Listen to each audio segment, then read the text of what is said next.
Howdy folks, Rev Todd from Primitive Guitars. I was just getting ready to go to bed and somebody posted a question on the Friends of CB Gitty page on Facebook that I just thought I'd try to answer as long as this happens quick.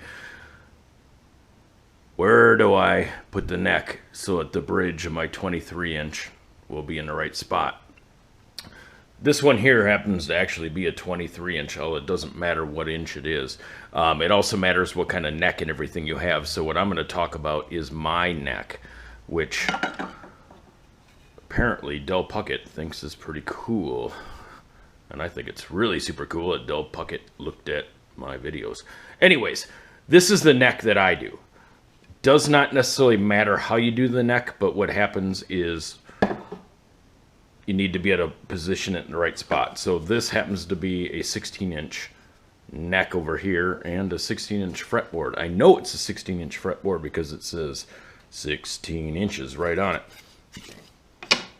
So technically what you should do is figure out where, doing this one-handed here, where my fretboard would want to lay and where your bridge is going to be. And so what I mean by that is, 23 inches from here to there is right there. So in this case, actually, if I probably was going to do this guitar again, what I would have done is actually cut into this box a little bit and move this over a little bit. So this would have been a little bit closer to here. But when I remember about this guitar is I actually wanted to accentuate the fact that these strings would be like that. So that's pretty cool in itself. But here's a couple different examples of it right here. This particular box, to get to the 16-inch, because this is a 16-inch tenor ukulele, is right there.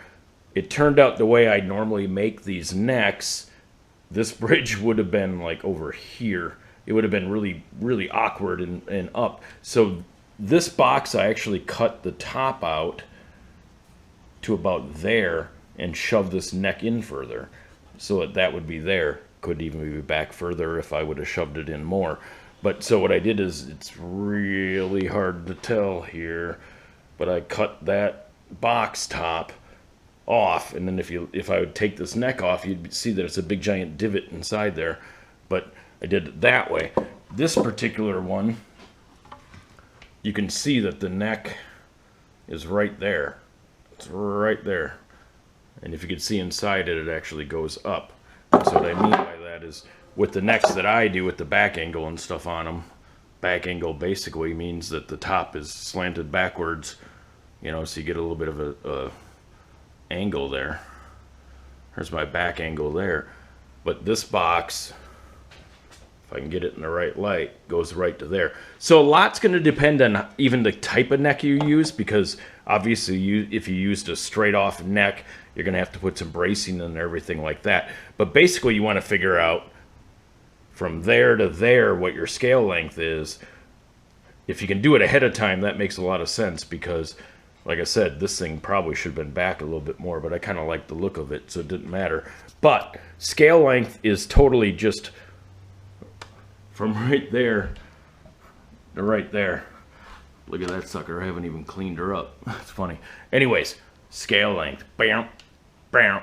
And then sometimes you got to tweak this a little bit to get your intonation right, which is a whole other thing. I'm not even going to go into there. But I hope that helps a little bit. If not, I'm sorry, but I need to go to bed pretty soon.